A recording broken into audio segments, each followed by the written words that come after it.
अब जो important point है वो है डेटा बैलेंस है या नहीं है। ये बहुत इंपॉर्टेंट पॉइंट है क्योंकि बहुत बार क्वेश्चन पूछा जाता है कि आपका डेटा बैलेंस था या नहीं था।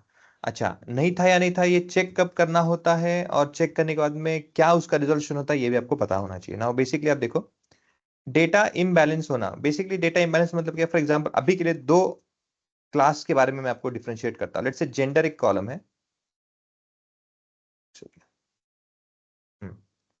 जेंडर एक कॉलम है।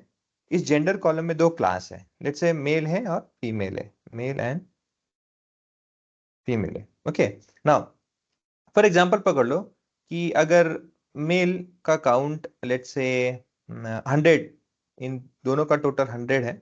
100 काउंट में लेट्स से मेल का काउंट आता है लेट्स से 50 और फीमेल का काउंट आता है 50। ये है आइडल सिनेरियो। ये क्या होना चाहिए, आइडल सिनेरियो। इसका मतलब क्या है, 50% है, 50%, 50% और 50% दोनों का डिवीजन। जो डेटा है दोनों 50% इक्वली डिवाइडेड है, विच इज वेरी गुड। अच्छा, इक्वली क्यों डिवाइडेड होना चाहिए, अगर नहीं किया तो क्या होगा। प्रॉब्लम क्या होता है अगर आपका डेटा मतलब इक्वल के बेसिस में, ओके अगर नहीं रहेगा तो होगा क्या, you will have some issues in your data saying low bias, high bias, low variance और हाई वेरिएंस। ये आपको इश्यू फेस करने पड़ेंगे। नाउ पहले तो हम समझते हैं कि ये लो बायस मतलब क्या। लो बायस और हाई बायस, इनमें डिफरेंस क्या है पहले जानते हैं। लो बायस मतलब क्या होता है, आपके डेटा सेट में ना भेदभाव, पार्शियलिटी नहीं है, which means low bias. But अगर आपके डेटा सेट में हाई बायस है तो मतलब क्या है, पार्शियलिटी है। नाउ इसका मीनिंग क्या होता है, अगर मैं सिर्फ और सिर्फ मेल पे ज्यादा फोकस करूं और सिर्फ मेल का ही डेटा को बढ़ाऊं, for example if I increase this 50 to 90 and if I reduce this 40 to 10, differentiate क्या हो गया देखो, 90% of data is belong to male and only 10% of data which is belong to female. अच्छा, इससे प्रॉब्लम क्या होता है, ऐसा तो कुछ ऐसा इशू दिखता नहीं है। प्रॉब्लम ये होता है, देखो कहीं भी आप मशीन एल्गोरिथम या कहीं भी आप पैटर्न जब फाइंड आउट करने की कोशिश करते हो ना किसी भी डेटा सेट में, अगर एक क्लास का ही ज्यादा पैटर्न रहेगा तो प्रॉब्लम क्या होता है, आप उसी को रीड करते जाओगे। आपको अगर रियल लाइफ में एग्जांपल देखना है तो आप मुझे बताइए, ए फॉर क्या होता है, ए for, apple. A for guys, apple ही हो। एप्पल। क्या किसी को भी दिमाग में ऐसा है कि एस्ट्रोनॉट को हो, क्या किसी को भी ऐसा लगा कि मैं कुछ और बताऊं। नहीं एक टाइम पे लगा था।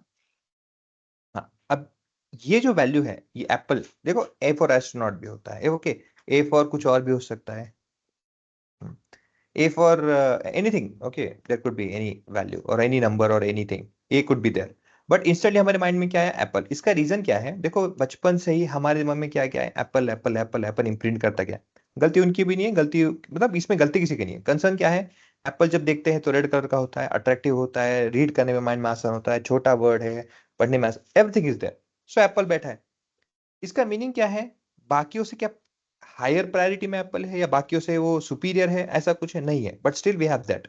सेम प्रॉब्लम होता है जब आप 90% ऑफ डेटा सिर्फ और सिर्फ मेल के बारे में या फिर मेल के डिटेल्स में आप इंफॉर्मेशन गैदर करो, पैटर्न गैदर करोगे, तो होगा क्या, अगर सिनेरियो में कोई फीमेल के बारे में इंफॉर्मेशन है फिर फीमेल के रिलेटेड भी कुछ नया डेटा आएगा तो भी क्या होगा, वी विल अज्यूम कि ये क्या है, मेल ही है। Is it correct. Yes sir. Yes sir. ऐसा प्रॉब्लम कब होता है, ये तभी होता है जब आपका डेटा जो जेंडर कॉलम है वो आइडियल सिनेरियो को फॉलो ना करते हुए आपका, अगेन अब 90-10 मतलब क्या है, बहुत ह्यूज डिफरेंस है। 90-10, 90% of data is male and 10% of female, huge difference. तो ऐसे केस में क्या है, इट्स बायस्ड डेटा। होगा क्या, जैसे यहाँ पे देखो बायस क्या करेगा, एक ही आपका टारगेट क्या है, it should B non biased, centre में होना चाहिए, इट विल सेंट्रलाइज जहाँ पे कोई किसी को पार्टिसिपेट ना करे। पर डेटा क्या हो गया है, मेल, तो क्या होगा डेटा और सब आपका इंफॉर्मेशन भी एक ही पार्टी के साइड में ज्यादा रहेगा, झुकाव रहेगा, लीन रहेगा। सो ये प्रॉब्लम होता है, इसलिए डेटा क्या ना हो चाहिए, लो बायस्ड होना चाहिए। अच्छा, अब ये प्रॉब्लम हो गया लो बायस और हाई बायस का डिफरेंस। सिंपल से लॉजिक में डेटा में पार्शियलिटी नहीं होनी चाहिए, इट शुड बी इक्वली। और इसीलिए आपको याद होगा इन्फरेंशियल स्टैटिस्टिक्स में हम यूज करते हैं SRS technique. That's why data क्या होना चाहिए, सैंपल लेने के समय में भी एक क्लास को ना डिपेंड करते हुए, एक क्लास पे ना डिपेंड करते हुए, it should be having random values, इसलिए सारे टेक्निक यूज करते हैं। स्मूथ एनालिसिस क्या है, मैं आऊंगा इस पर, we are going to move over here now. अब दूसरा क्या है इशू, बायसनेस की जगह दूसरा होता है वेरिएंस भी। प्रॉब्लम क्या होता है, जब आप सिर्फ और सिर्फ मेल का डेटा चेक करोगे ना, तो ऑब्वियसली अगर आप मेल के हाइट के बारे में देखोगे, तो मेल का हाइट ऑन एन एवरेज किसी भी कंट्री, किसी भी एक देखोगे, तो उसका एस्थेटिक बोलो, बोन डेंसिटी बोलो, मेल का स्ट्रक्चर, अगर आप मेल के साथ कंपेयर करो तो क्या होगा, it will B same enough. हाँ, अगर आप बोल रहे हो कि मुझे मेल का स्ट्रक्चर और फीमेल का स्ट्रक्चर डिफरेंशिएट करना है, तो क्या करना पड़ेगा आपको, उतने ही अमाउंट की मेल की डिटेल्स, उतने ही आपके अमाउंट को फीमेल की डिटेल्स लेने पड़ेंगे, तब जाके आप कंपेयर कर पाओगे।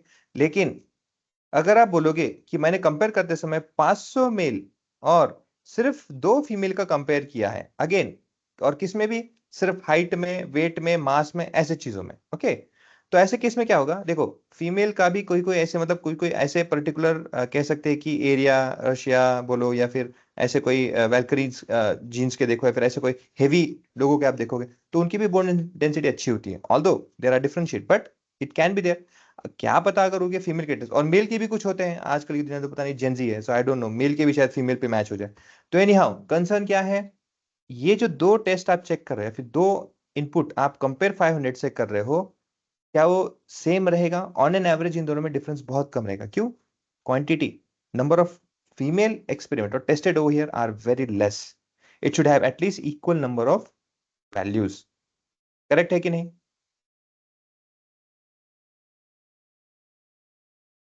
Guys? Yes sir. Sir correct है। Yes sir. सर मैं बोलता हूँ ये हम लोग सर बैलेंस इम्बैलेंस जब सैम्पलिंग का पार्ट आता है, सैम्पलिंग में यूज करते हैं ना बैलेंस इम्बैलेंस, हाँ, मतलब यस जब यस। अपना मतलब कैटेगोरिकल डाटा हो। नहीं नहीं नहीं नहीं, किसी में भी देखो, ऑब्वियसली कैटेगोरिकल डेटा में इसको ज्यादा का रिक्वायरमेंट होता है, but it should be in same everything. क्यों? डेटा में कहीं पे भी, ओके, अगर आप नंबर अगेन कंटिन्यूस पे नहीं होगा, बट जहां पे डिस्क्रीट डेटा है वहां पे भी करना पड़ता है, ओके, क्योंकि 0 1 देखोगे कभी कभी आप, तो सिर्फ 0 बाइनरी में वहां पे भी लगता है। बट एनी हाउ, बेसिकली क्या होता है, किसी भी कंपैरिजन में देखोगे तो आपका डेटा इक्वल डिस्ट्रीब्यूट होना चाहिए क्लासेस में। Okay, is it clear? Yes okay, sir. हाँ बोलिए बोलिए। ओके, नाउ यहाँ पे आप देखो, 500 का 500 ही आइडल सिनेरियो होना चाहिए। अच्छा, अगर नहीं करेंगे तो क्या होगा, बायस तो चलो पता हो गया हमें, वेरिएंस क्या है ना, डेटा में देखो, ह्यूमन सिर्फ मेल का डेटा आप देखोगे तो वेरिएंस बहुत कम मिलेगा, ऑन एन एवरेज के स्केल में देखोगे तो वेरिएंस, वेरिएंस मतलब क्या है, आपका जो एवरेज लाइन है, हम कंपेयर तो मेल फीमेल का कर रहे हैं, बट जब मेल फिर कंपेयर क्या होगा, अगर ये पूरा मेल का डेटा है तो फीमेल क्या होगा, थोड़ा सा कभी ऊपर कभी नीचे होगा। तो डेटा में क्या है, जो डिफरेंशिएशन है, जो पैटर्न है, जो इनपुट आपको होना चाहिए, क्या है मिला आपको, सिर्फ एक नीचे और एक ऊपर, इतना है पूरे डेटा सेट में, सो बहुत कम डिफरेंस है। वेराज कंटिन्यूस नंबर के अगर होते, कंटिन्यूस नंबर के अगर आप होते, तो फीमेल तो ऐसे कुछ, ऐसे डिफरेंस, ऐसे कुछ डिफरेंशिएट होते, या ऐसे कुछ, मतलब क्या होता, उसमें वेरिएंस अच्छा खासा होता, पैटर्न होता आपके पास में, आपको कुछ इंफॉर्मेशन पैटर्न पता चल रहा था। बट यहाँ पे क्या है, इट्स वेरी लेस, तो इंफॉर्मेशन क्या मिलेगा, बहुत कम मिलता है। तो ऐसे केस में क्या है, it should not also be, it should be having some variance. बहुत ज्यादा वेरिएंस होना चाहिए क्या, नहीं होना चाहिए, वेरिएंस नहीं होना चाहिए क्या, नहीं, इट, सो डेटा कभी भी low variance and low bias data रहेगा, तो आपका हमेशा एनालिसिस एक्यूरेट रहेगा। क्या रहेगा?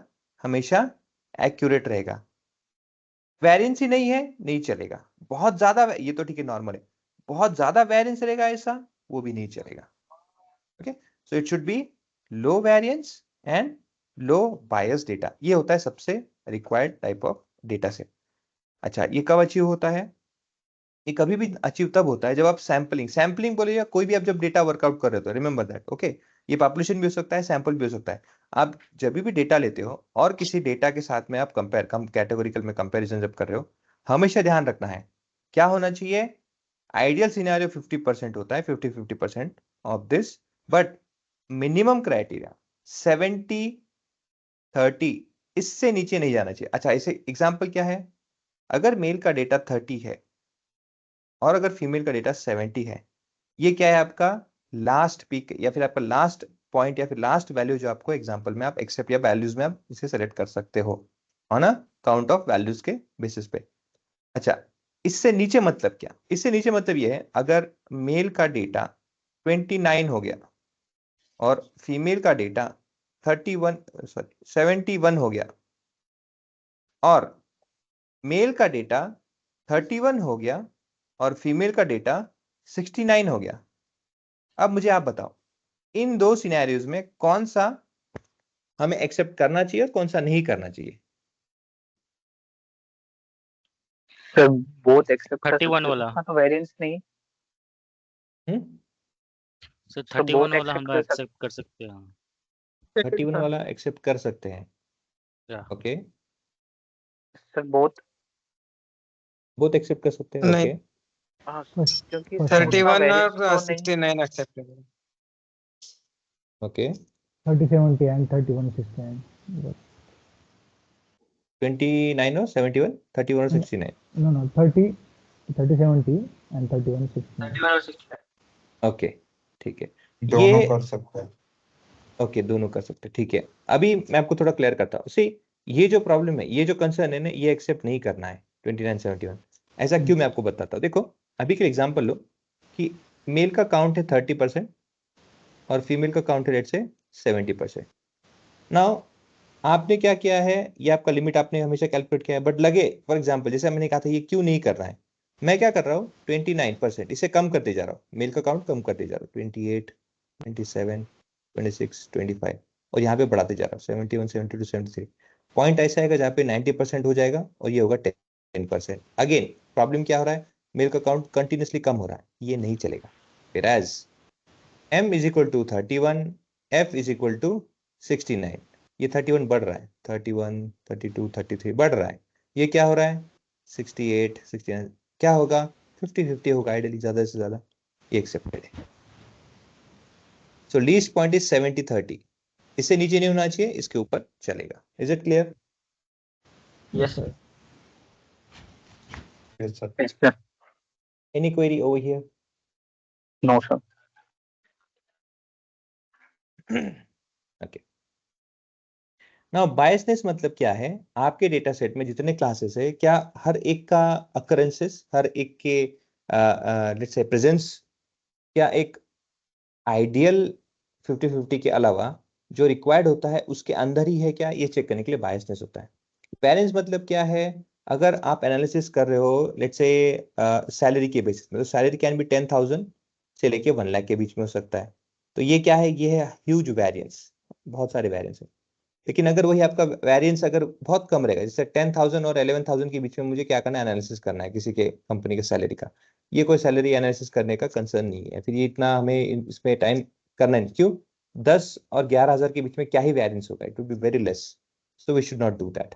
यहाँ पे क्या है, वेरिएंस बहुत कम होगा, ये होता है वेरिएंस, दिस इज वेरिएंस। ये क्या है, जो लेवल इंटरवल है, इट्स अ ह्यूज इंटरवल, ये होता है वेरिएंस।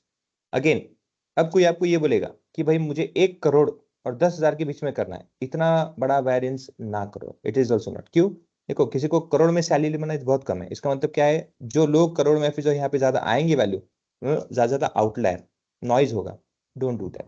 तो वो वैल्यू भी हमें नहीं करना है, इसीलिए ना हाई वेरिएंस, ना let's say near to zero variance, but it should be low variance. Okay, ये ध्यान रखना। नाउ जैसे मैं आपको कहा था कि ठीक है, जेंडर की जब हम बात कर रहे थे, gender was regarding to class में, मतलब क्या है, एक मेल था एक फीमेल था, तो हमने तो चलो 50-50 कर लिया। लेकिन अगर क्लास बढ़ गया तो कैसे डिसाइड करेंगे 50-50? जैसे अगर जेंडर के अलावा ये क्लास होता टैक्सी सर्विस का, मुझे एक जगह से दूसरी जगह जाना है, टैक्सी सर्विस करना है, तो ओला हो सकता है मेरा चॉइस, तो मेरा चॉइस उबर हो सकता है, मेरा चॉइस Rapid. हाँ रैपिडो हो सकता है, मेरा चॉइस और क्या है भाई, इन ड्राइव। हाँ इन ड्राइव हो सकता है, या फिर ऐसे बोलो टैक्सी स्पेसिफिक मीटर करके, ऑटो मीटर करके मैंने खुद का लिया, वो हो सकता है। मतलब क्या है मेरे पास, या फिर कारपूल करके भी है, लोग आजकल करते हैं, that can be also there. Basically क्या है, मेरे पास ऑप्शन ज्यादा है रादर देन टू। तब कैसे करेंगे सर इसका, ऐसे केस में क्या करना है, देखो आपके पूरे डेटा सेट में ना, आपके पूरा डेटा सेट में सबसे ज्यादा काउंट किसका है, ओके अगर आपके पास में 500 अगर इन सबके डेटा है, तो इस 500 को डिवाइड करते समय ये ध्यान रखना है सबसे ज्यादा काउंट किसका है, ओला का है, उबर, किसी का भी। फॉर एग्जांपल अगर ओला का है, अब ओला को ध्यान में रखते हुए, ओला को बेस लाइन रखते हुए आप क्या चेक करोगे, ओला के साथ में उबर का कितना है, ओला के साथ में रैपिडो का कितना है, ओला के साथ में ये क्या था भाई, in drive sir. In drive, हाँ इन ड्राइव। और उसके बाद में फिर बाद में आप सेपरेट आपका खुद का ऑटो। अच्छा इतना अच्छा रीड नहीं करने आया इतना ठीक है, ये मैंने खुद लिखा था इसलिए। ओके, आपका ऑटो ड्राइव का कितना है वो कैलकुलेट करना है। बेसिकली हम क्या करते हैं उस समय, क्योंकि एक साथ नहीं कर सकते ना दो चीजों के ऊपर में, तो हम क्या करते हैं एक को बेस पकड़ते हैं, जो सबसे हाईएस्ट वैल्यू उसको बेस करते हैं। वो बेस के साथ हम क्या करते हैं कि भाई उबर का कितना वैल्यू है, रैपिडो का कितना है, अगेन कितने में, परसेंटेजेस में। परसेंटेज में कैसे करेंगे, 500 का अगर टोटल है तो 500 के टोटल में कितना है ओला का वैल्यू, भाई ओला का लेट्स से फॉर एग्जांपल 200 पकड़ लो, और इसका कितना है लेट्स से उबर का पकड़ लो 50। ओके, तो हम क्या करेंगे, अब ये तो टोटल का है ना, टोटल में से हमने क्या किया भाई, इसका निकाल लिया कि इसका परसेंटेज कितना है वो हमने निकाल लिया। हम 200 डिवाइडेड बाय 500 जो भी परसेंटेज आएगा, अब इसके लिए क्या करेंगे, 50 में से 200 में से 50 का देखेंगे। ओके, तो उसका कितना परसेंटेज होता है, क्योंकि हम कंपेयर किससे कर रहे हैं, इससे कर रहे हैं। तो इस तरह से हम कंपेयर करते जाते हैं। ओके, ताकि क्या पता चलेगा, इसका परसेंटेज, इसका परसेंटेज, इसका जो आएगा, इसका दोनों का हम कंपेयर करेंगे। अगेन कितना होना चाहिए, मिनिमम 70-30 के बीच में ही होना चाहिए। Okay, it should not cross that. और अब क्वेश्चन आएगा, चलो समझ लेते हैं, चलो हो गया। ओके, भरोसे चलो किसी के भगवान के हो गया, लेकिन अगर सर नहीं हो पाया किसी सिनेरियो में, किसी सिनेरियो में किसी की वैल्यू कम आ रही है, हो नहीं रहा है, किसी की वैल्यू अगर लेट्स से 21 आ गई है, 20 आ गई है और इसकी 80 आ गई है, तो अब क्या करेंगे। तो ऐसे केस में क्या होता है, देखो we have some solutions. Solutions are, एक तो क्या करो आप, रैंडम सैम्पलिंग एसआरएस के थ्रू यूज करो। मतलब अगर आपका टोटल पॉपुलेशन 500 का डेटा है तो आप क्या करोगे, उसमें से सैंपल निकालोगे।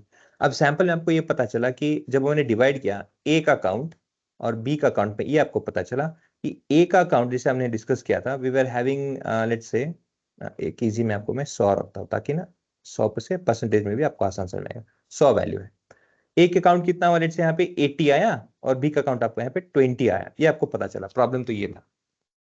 अब हम क्या करेंगे ऐसे केस में एक तो मेथड ये होता है, आप डेटा सेट लेते समय ये जो वैल्यू है 20, ये जो वैल्यू है 20, इसमें से क्या करो आप 10% डेटा लो, और इसमें से भी क्या करो, जितना परसेंट यहाँ पे लिया है ना उतना ही परसेंट यहाँ से भी लो, 10%। मतलब आपने क्या मीट किया, इसमें से भी रैंडम वैल्यू लिया, इसमें से भी रैंडम वैल्यू लिया, और दोनों को क्या मिला, आपको रैंडम वैल्यू मिला। प्रॉब्लम क्या है लेकिन यहाँ पे, ये कितने, सिर्फ 20% ऑफ डेटा है। मतलब क्या होता है, आपका डेटा बहुत छोटा हो जाता है। Okay, it's very low, it's very less. अच्छा, ये कहाँ पे पॉसिबल है इसका एप्लीकेशन, जब डेटा सेट आपका लेट्स से 10 लाख 20 लाख इस वैल्यू के करीब में जाता है, उसमें आपको ये लगता है तो आप वो कर सकते हो, क्योंकि yes pattern will be find it out. But अगर नॉर्मली 10 ही काउंट, उसमें से क्या इन्फॉर्मेशन मिलेगा, इट्स वेरी डिफिकल्ट। तो ऐसे केस में क्या करें, ऐसे केस में एक और चीज कर सकते हैं। ऐसे केस में हम क्या कर सकते हैं, स्टैटिस्टिफाइड सैम्पलिंग, रैंडम सैम्पलिंग और multi sampling, multi stage sampling, SRS के अलावा ही है। इसका मीनिंग क्या है, एक तो क्या करो आप, जो लोअर क्लास का है 20 वैल्यू जो है, लेट्स से 20 यहाँ पे एक, तो 20 में से क्या करोगे आप, उस 20 में से आप क्या करोगे, इसे दो क्लास में डिवाइड कर दोगे, दो ग्रुप में फाइंड आउट करोगे कुछ इसी के अंदर ग्रुप, और आप क्या करोगे, इसका 10-10 ऐसे कर दोगे। फिर आप क्या करोगे, आप इस 10 में से 5 लोग लोगे बाहर, और इस 10 में से 5 लोग बाहर हो गए। तो मतलब क्या है, आपने क्या किया मल्टी रैंडम सैम्पलिंग। ओके, एक सैंपल से पहले रैंडम लिया और उसके बाद आपने रैंडम लिया, तो ये क्या आपने स्टैटिस्टिफाइड रैंडम सैम्पलिंग किया है। उससे होगा क्या, 10% जो आने के चांसेस, उसमें अगर कोई भी चांसेस है कि भाई हो सकता है शायद फिर से बायस हो, वो कम हो जाएगा। अगेन इसके अलावा मल्टी स्टेजिंग फिर से क्या हुआ, इसी का हायर वर्जन, इसी का, और आप देखोगे 10। अब हम क्या करते हैं यहाँ पे, इंस्टेड ऑफ टेकिंग 10 हम क्या करते हैं, देखो यहाँ पे स्टार्टिंग में ही 20 के यहाँ पे हम क्या करेंगे, अब 5 5 5 और 5 ऐसे क्या करेंगे, मल्टी ग्रुप बनाएंगे, मल्टीपल स्टेज में ग्रुप बनाएंगे, और उसमें से भी हम क्या करेंगे, रैंडम लेंगे। फॉर एग्जाम्पल पकड़ लो, अब इसमें से रैंडमली फॉर एग्जाम्पल पकड़ लो कि अगर इसमें से भी हो सकता है शायद ग्रुप बना, अगेन ये 5 का तो ग्रुप नहीं बनेगा, बट अगेन चलो पकड़ लो कि अगर कोई ग्रुप बनता है तो उसमें से भी हम क्या करेंगे, बाहर निकालेंगे 3 लोगों को रैंडमली, फिर यहाँ से 2 लोगों को, फिर 3 लोगों को, ऐसे करके हम और बाहर निकालेंगे। मतलब क्या है, एक स्टेज की जगह हम मल्टी स्टेज में उसे ब्रेक करते करते करते उसमें से हम आउटपुट निकालते हैं, उसे कहते हैं मल्टी स्टेज, और let's say multi stage sampling method. Okay, तो ऐसे हम डिफरेंट मेथड कर सकते हैं, लेकिन एक प्रॉब्लम जो है वो सॉल्व नहीं हुआ है। प्रॉब्लम क्या है, ये जो है 20, ये जो 20 है इसका तो काउंट नहीं पड़ रहा है ना। प्रॉब्लम क्या अल्टीमेटली हम 80 को कम कर रहे हैं, मगर अल्टीमेटली क्या हो रहा है, इस 20 का काउंट तो नहीं बढ़ा रहे। 20 के काउंट में से तो कम ही हो रहा है, तो बताओ 20 की जगह और कम होकर 10 हमें मिल रहा है रैंडमली। तो ऐसे केस में क्या करें, ऐसे केस में हम स्मॉट एनालिसिस यूज करते हैं। अच्छा, स्मॉट एनालिसिस क्या है? Synthetic minority over sampling technique इसका नाम है, synthetic minority over sampling technique. ये प्रोसेस क्या करता है देखो, फॉर एग्जांपल अभी के लिए मैं आपको बोलता हूँ 10, ओके ये एक ऐसा डेटा है कि जैसे 10, जैसे भी यहाँ पे मैं थोड़ा आपको फोकस करता हूँ rather than that।